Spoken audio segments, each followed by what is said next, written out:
My name is Edward Marshall. I'm 68 years old, and for most of my life I've been a bridge builder. Not just the kind that spans rivers with steel and concrete, but the kind that holds families together, or at least tries to. To my son Caleb and his wife Amelia, I was nothing more than a shadow at the dinner table, a checkbook they could always count on, and in the end, a piece of baggage they thought they could leave behind. They abandoned me in the middle of Paris, with nothing but the coat on my back and 50 euros in my pocket. They thought they'd left an old man to wander alone in a foreign city. But they were wrong. They didn't leave an old man. They left a builder, and when I came home, I tore down the life they took for granted piece by piece, until they returned to face the consequences they'd built for themselves. Before I tell you how it all unfolded, I'd love to know where you're listening from. Drop a comment below, let me know your city. And if you believe respect is something earned, not owed, give this video a like and subscribe for more stories like mine. It was a sweltering day in Paris, the kind where the air feels heavy with history and the hum of 1,000 voices. We stood at the base of the Eiffel Tower, its iron lattice stretching into the sky like a promise. I was struggling to keep up, my breath short from the heat and the weight of my years. The cobblestones were uneven under my feet, and I leaned against a low railing, trying to steady myself. "Caleb," I said, my voice softer than I meant it to be, "can we rest for a moment?"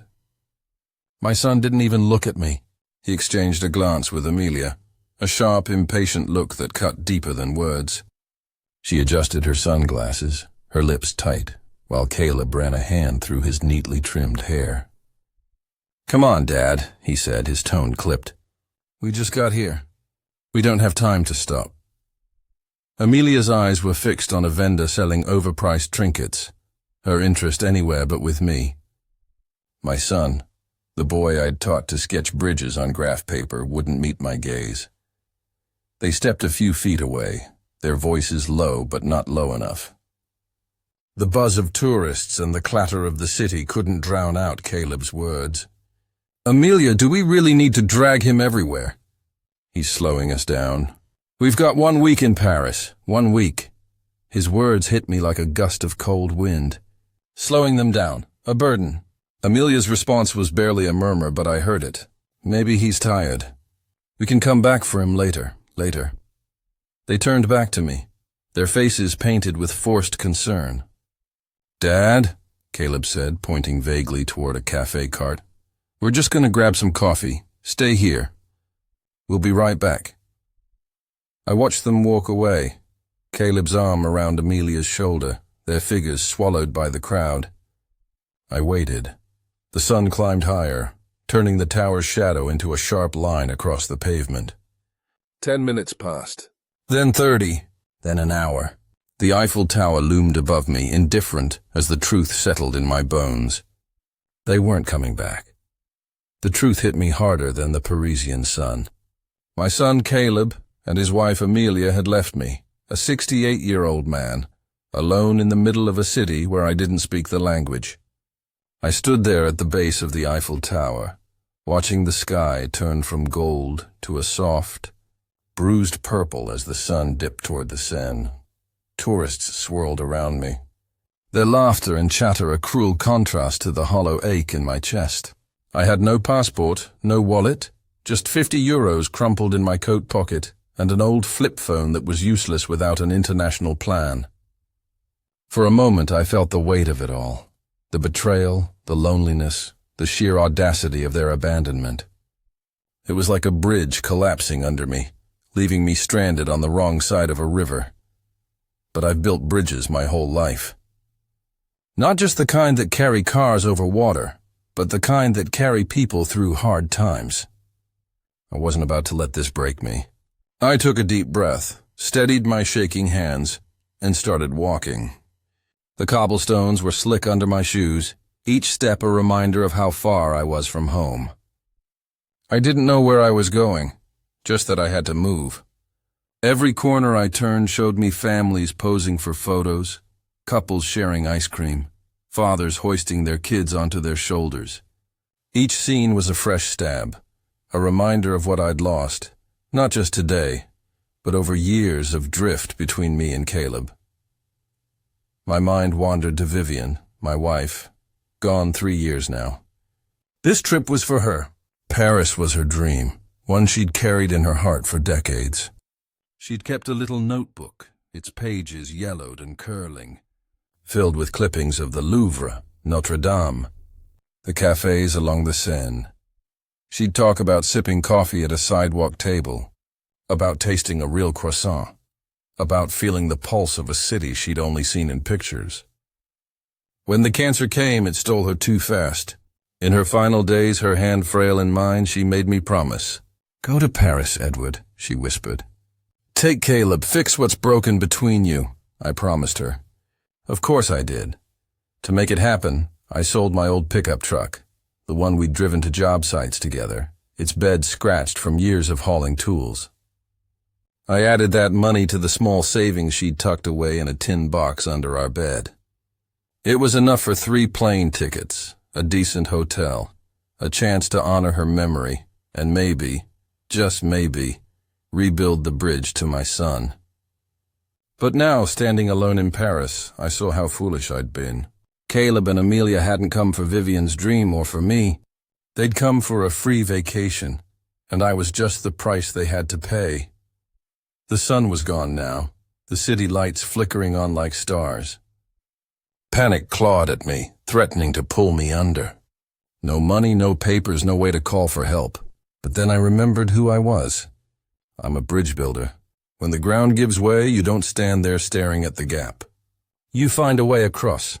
I looked around, not as a lost tourist, but as a man searching for a tool.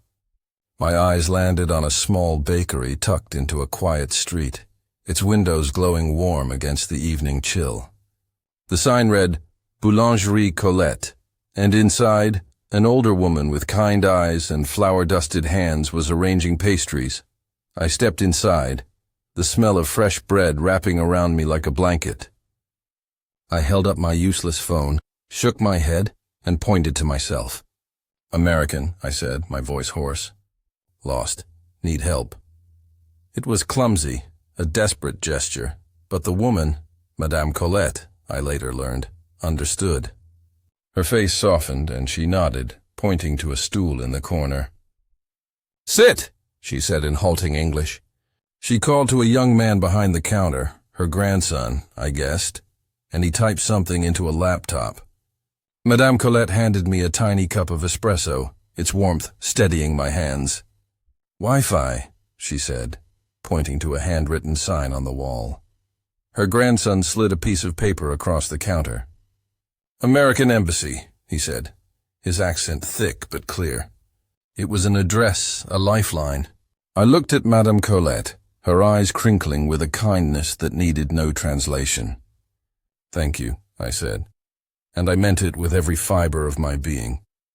That small act of humanity, from a stranger in a city of millions, was the first plank in my bridge back home. I took the paper, memorized the route, and stepped back into the Parisian night, my steps a little surer, my heart a little lighter. The embassy was a long walk away, but it gave me time to think, and in that quiet, something hard and unyielding began to form inside me. A resolve I hadn't felt in years. The flight back to Seattle was a long, quiet blur. 18 hours in a cramped middle seat, surrounded by strangers, with nothing but my thoughts to keep me company. I didn't sleep a wink. The sting of Caleb and Amelia's betrayal burned too hot for that. But as the plane cut through the clouds, something else settled over me. A clarity, sharp and cold, like the first frost of autumn. I wasn't just coming home. I was coming back to rebuild, or maybe to tear down what needed to go. I'd spent my life designing bridges to last. Now, I was ready to dismantle the ones that were rotten to their core. The taxi from SeaTac Airport wound through familiar streets, past the evergreens and the glint of Puget Sound under a gray sky. I'd helped build this city, one bridge at a time, and every mile felt like a return to solid ground. But when the driver pulled up to my house, a two-story craftsman I'd designed myself 35 years ago. Something felt off. The oak trees lining the street were the same, their branches heavy with late summer leaves. The stone path I'd laid by hand was still there. But the house? It didn't feel like mine anymore. I stepped inside and the silence hit me first. Not the warm, lived-in quiet of a home, but a sterile, empty hush, like a museum after hours. The air smelled faintly of lavender air freshener, not the cedar and coffee that used to greet me. I walked down the hallway, my footsteps echoing on the hardwood I'd sanded myself. The walls used to hold photos, Vivian and me on our honeymoon, Caleb's first day of school, the three of us at Lake Washington, smiling under a summer sun. Those were gone. In their place hung sleek, modern paintings, big cold swirls of color that meant nothing to me. They were Amelia's taste, not mine, not Vivian's. The living room was worse. A massive leather sectional dominated the space, crowding out the fireplace I'd built brick by brick. It was the kind of furniture you'd see in a showroom, not a home where people lived and loved. I stood there, a stranger in my own life, and felt the weight of it all. This wasn't just a redecoration. It was an erasure. Caleb and Amelia hadn't just moved in. They'd moved me out. My feet carried me to the back of the house, to the room that had always been my sanctuary, my study. It was where I'd sketched bridges late into the night, where I'd taught Caleb how to hold a pencil and dream up structures that could carry the weight of the world. The smell used to hit you first, graphite, old wood, the faint tang of machine oil from my drafting tools. I opened the door and the air was wrong. It reeked of sweat and rubber mats. My study was gone. In its place was a gym, treadmills, weight racks, a mirror covering one wall. My drafting table, the one I'd built from reclaimed oak, was shoved into a corner, buried under yoga mats. My tools, my blueprints, my history, they were gone, replaced by Amelia's exercise equipment. I stumbled out to the backyard, needing air, needing something familiar.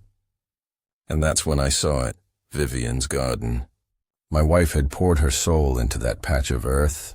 Her herb garden was her masterpiece, rows of rosemary, thyme and lavender that perfumed the air every summer. She'd kneel there for hours, her hands in the dirt, humming old folk songs as she coaxed life from the soil. Neighbors used to stop by just to admire it, to take a sprig of mint she'd offer with a smile. Now it was a wasteland. Weeds choked the beds, tall and tangled, their roots strangling what was left of her plants. The stone bird bath she loved was cracked, filled with murky water. The lavender was brittle, brown, dead from neglect. I stood there, between the ruined study and the dying garden, and something broke inside me. Leaving me in Paris was cruel, but it was a single act, a moment of selfish convenience. This was different. This was deliberate. They hadn't just abandoned me. They were erasing Vivian, the woman who'd given Caleb everything, the woman who'd loved him before he knew what love was. Her garden, her memory, her dreams, they were letting it all die. And for what? A gym? A few modern paintings? A life built on my money and their indifference? I thought of Vivian's notebook, the one she'd kept for years, filled with pictures of Paris. She'd sit on our porch swing, flipping through it, her eyes bright as she described the cafes she'd visit, the bridges she'd walk across. "One day, Edward," she'd say, her voice soft but sure, "we'll see it together." After she got sick, that notebook was all I had left of her dream.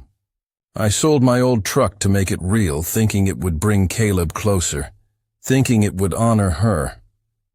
But Caleb and Amelia had taken that money, that promise, and turned it into a vacation for themselves. They'd used me, used her, and then discarded us both. The anger wasn't loud. It was quiet, heavy, like the steel beams I used to set in place. I'd spent my life building, bridges, a home, a family. But a builder knows when a structure's foundation is rotten. You don't patch it up. You don't try to save what's already crumbling. You tear it down, clear the ground, and start again. Standing in that ruined garden, I knew what I had to do. Caleb and Amelia thought they'd left me behind in Paris. They had no idea they'd started a demolition they couldn't stop. Standing in Vivian's ruined garden, with the scent of dead lavender clinging to the air, I felt something shift inside me. It wasn't just anger or grief. It was purpose, solid as the steel girders I'd spent my life anchoring into place. Caleb and Amelia thought they'd left me stranded in Paris, a helpless old man they could forget. But I'm a bridge builder. When the ground shifts, you don't stand there mourning the cracks. You assess the damage, find the weak points, and start over. That's what I was going to do. Tear down the rotten structure they'd built on my life and lay a new foundation, one that honored Vivian's memory and my own dignity. I walked back into the house, my steps steady now, and headed for my office, or what used to be my office before Amelia turned it into her personal gym. There was one place they hadn't touched, one piece of my life they hadn't erased. On the wall hung a painting of the Golden Gate Bridge, a gift from Vivian for our 25th anniversary. She'd loved its elegance, the way it stretched across the water, defiant and graceful. Like you, she'd said, her smile warm. Behind that painting was a small wall safe, its combination a date I'd never forget. Our wedding day. My hands were steady as I lifted the painting down. The safe's dial clicked under my fingers, each turn a small act of defiance. When the door swung open, I saw it, a thick manila envelope, its edges worn from years untouched. The label, in Vivian's neat handwriting, read, "The Marshall Family Trust." My heart stuttered. 3 years ago, after my knee surgery left me hobbling and vulnerable, Caleb had come to me with a leather briefcase and a practiced look of concern. "We need to protect your legacy, Dad," he'd said, his voice smooth as a salesman's. "For Mom, for me." He'd pushed papers in front of me, talking about estate taxes and probate, words that muddled my tired mind. He'd convinced me to sign a trust, making Amelia the trustee to simplify things. I'd trusted him. I'd wanted to believe he was looking out for me, for Vivian's memory, but now, holding that envelope, I saw it differently. It wasn't a safeguard. It was a trap, a carefully laid plan to siphon off everything I'd built. I opened it, and there, tucked inside, was something Caleb didn't know about. A second document, Vivian's original will, written before her cancer took her.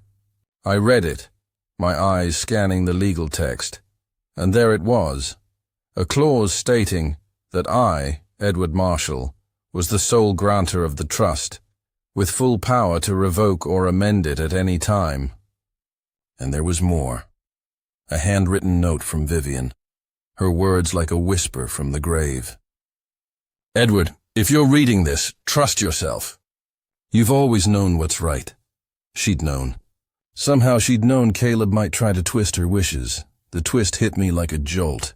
Caleb and Amelia hadn't just manipulated me. They'd forged a new will, one that made Amelia the trustee and stripped me of control. They thought I'd never find Vivian's original, that I'd be too old, too broken to notice. But they'd miscalculated. They'd built their scheme on a foundation of lies, and I was about to bring it crashing down. I needed someone I could trust, someone who knew Vivian's heart as well as I did. I picked up the phone and dialed a number I hadn't called in years. It rang twice before a familiar voice answered, warm and steady. "Coleman Law Offices, this is Patricia." Patricia Coleman, Vivian's best friend, a lawyer who'd built her practice on honesty and grit. "Patricia, it's Edward," I said, my voice calm but firm. "I need your help." The warmth in her voice turned serious. "Edward, what's wrong?" I told her everything. The trip to Paris, Caleb's sharp words by the Eiffel Tower, the endless wait as the truth sank in. I told her about the house, the gym where my study used to be, the garden left to die. And then I told her about the will, the forged trust, Vivian's note. There was a long pause. the kind that carries weight. When she spoke, her voice was tight with anger. "They left you in Paris? And they did this to Vivian's memory?" I could hear her pacing, her heels clicking on her office floor. "Edward, read me that clause again." "The one about revocation." I opened the document, my finger tracing the words. "The grantor, Edward Marshall, reserves the right to amend or revoke this trust in whole or in part at any time." Another pause, then a low, fierce chuckle from Patricia. "Oh, Caleb's not as smart as he thinks he is. He built you a cage, Edward, but he left the door wide open, and you're holding the key." We met the next morning at her office. A no-nonsense space in downtown Seattle with views of the ferries crossing Puget Sound. Patricia was all business, her desk covered with legal pads and a pot of black coffee. "Here's the plan," she said, her eyes sharp over her reading glasses. "Step 1. We revoke the trust. You sign a notarized document, and every asset, house, cars, accounts, reverts to you. It's as if their scheme never existed." She slid a single sheet of paper across the desk, the revocation form, simple but powerful. I signed it, my hand steady, the pen scratching like the sound of a bridge being unbolted. "Step 2, she continued. "We liquidate. I've got a real estate agent ready to list the house today. Discreet, fast, and ruthless. The car Caleb loves, that shiny convertible he polishes every weekend. It's in the trust, so it's yours to sell. I'll arrange an estate liquidator to clear out the house. Furniture, clothes, everything. Pack what matters to you, Edward. Photos, Vivian's things. Leave the rest." I nodded, picturing the leather sectional, the modern art, all of it gone. "And step 3? I asked. Patricia leaned forward, her voice softening. "We rebuild. The money from the sales goes into a new trust, an irrevocable one. No one can touch it. Not you, not a court, not Caleb. We'll call it Vivian's Bridge, a scholarship fund for kids from tough neighborhoods who want to be engineers, who want to build like you did. The house itself can be a home for them while they study. It's what Vivian would have wanted. A legacy of opportunity, not greed." I looked out her window, the water sparkling under the morning sun. "That's it, Patricia," I said. "That's the bridge I want to build." She smiled, a rare, warm smile. "Then let's get to work." That afternoon, I checked into a small apartment downtown, a clean, quiet place with a view of the Sound. It was a fresh start, a blank blueprint. Caleb and Amelia thought they'd closed a chapter when they left me in Paris. They had no idea I was about to rewrite the entire book. The plan was in motion, a machine humming quietly but relentlessly, like the cranes I used to watch hoist steel beams into place. I'd signed the revocation papers, sold the house, the car, the furniture. Everything Caleb and Amelia thought was theirs. The money was safe, tucked into a new trust, one they couldn't touch, one that would carry Vivian's name forward in a way that mattered. I'd moved into a small apartment downtown, a clean space with floor-to-ceiling windows that looked out over Puget Sound. It was simple, unburdened by the ghosts of my old life. All that was left was to wait for the storm to hit. I tracked their flight online, my old laptop glowing in the dim light of my new home. I knew the exact moment Caleb and Amelia's plane touched down at SeaTac, the precise time their taxi would turn onto our old street. I wasn't there to see it, of course. I was 30 floors above Seattle, watching the city lights flicker like stars. But I could picture it, clear as a blueprint.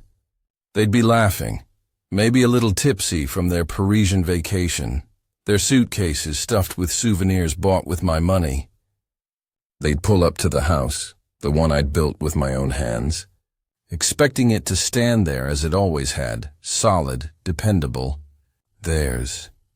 I could see Caleb stepping out of the taxi, complaining about the flight or the driver's route.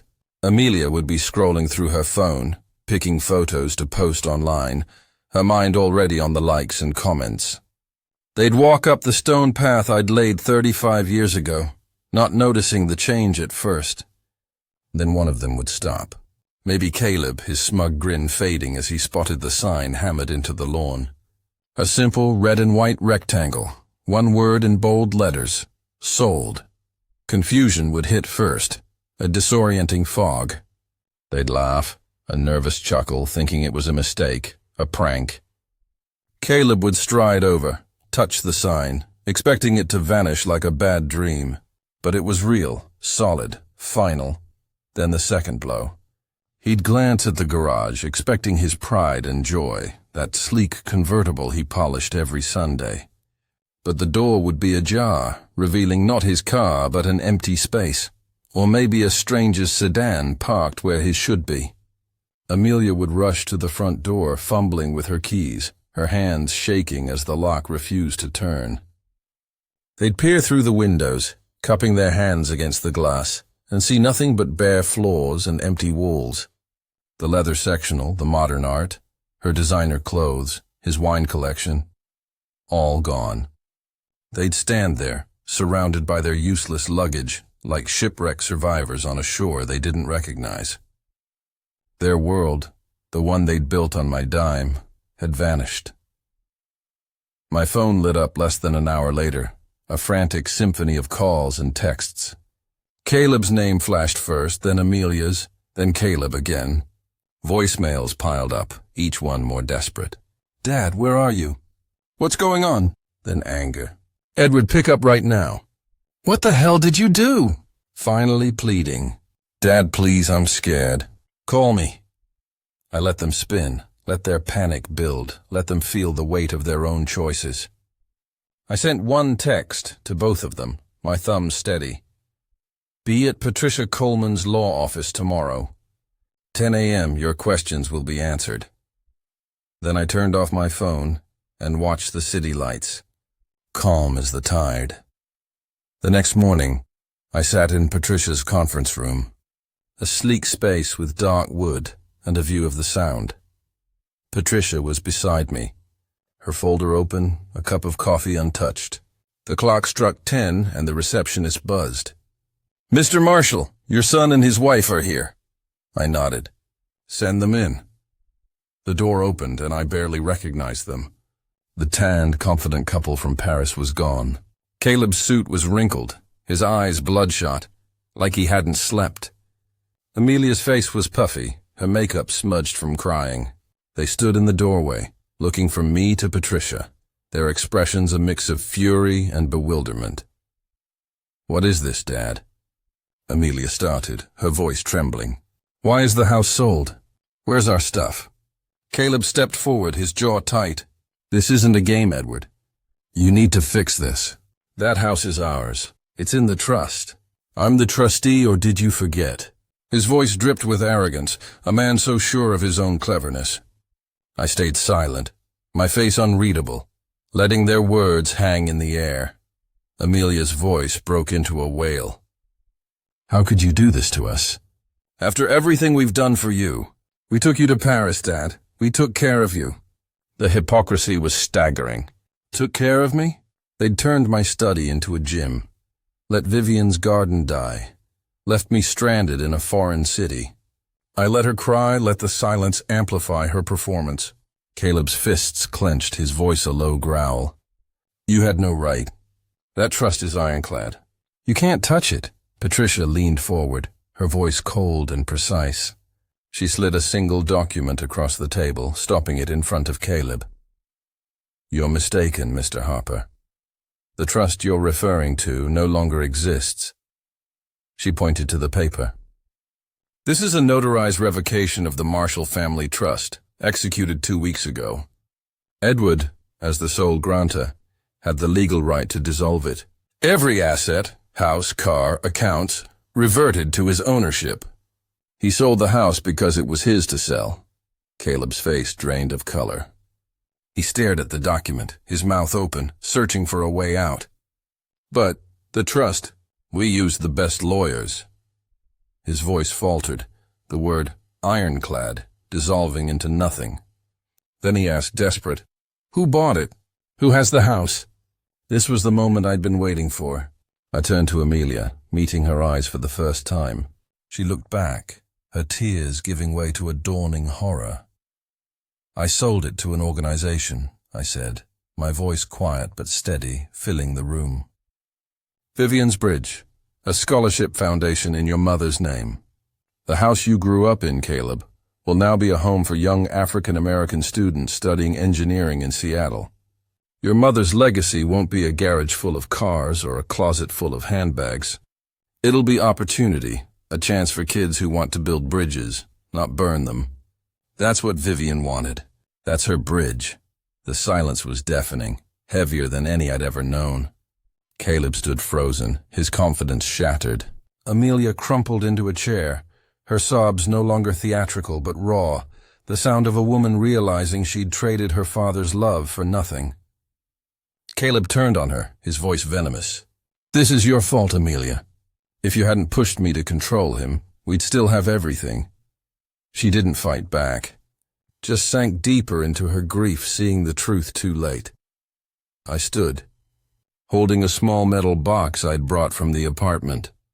"Caleb," I said, my voice soft but firm, "this is what's left of you in my life."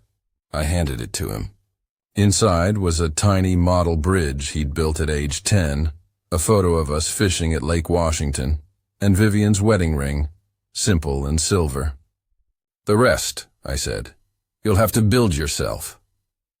They left the office, not as a couple, but as two strangers bound by their shared ruin, their argument echoing down the hall. 3 months have passed since that day in Patricia's office. The silence that followed Caleb and Amelia's departure has been a quiet I can live with, a peaceful kind of stillness. I sit now in my new apartment, a simple place high above Seattle, with a view of Puget Sound stretching out like a promise. In my lap is a folder, not filled with legal papers, but with letters from the first applicants to Vivian's Bridge Scholarship. A young woman who wants to design suspension bridges, a young man dreaming of rebuilding communities through engineering. Their words are raw, full of hunger and hope, the kind of dreams Vivian would have nurtured with her gentle hands. I've spent my life building bridges, some of steel, some of love. I thought the one I built for Caleb would last forever. But a bridge is only as strong as its foundation, and when respect and love are gone, it crumbles. I don't find joy in what I did, tearing down the life Caleb and Amelia thought was theirs. I find peace in knowing I honored Vivian, in knowing her legacy will live on in kids who want to build, not take. Your worth isn't in your age or your bank account. It's in the respect you hold for yourself and the love you give to others. A true legacy isn't brick or mortar. It's the values you leave behind. What do you think is the most important legacy you can leave? Share your thoughts in the comments. And if this story moved you, hit that subscribe button. Let's keep building bridges together.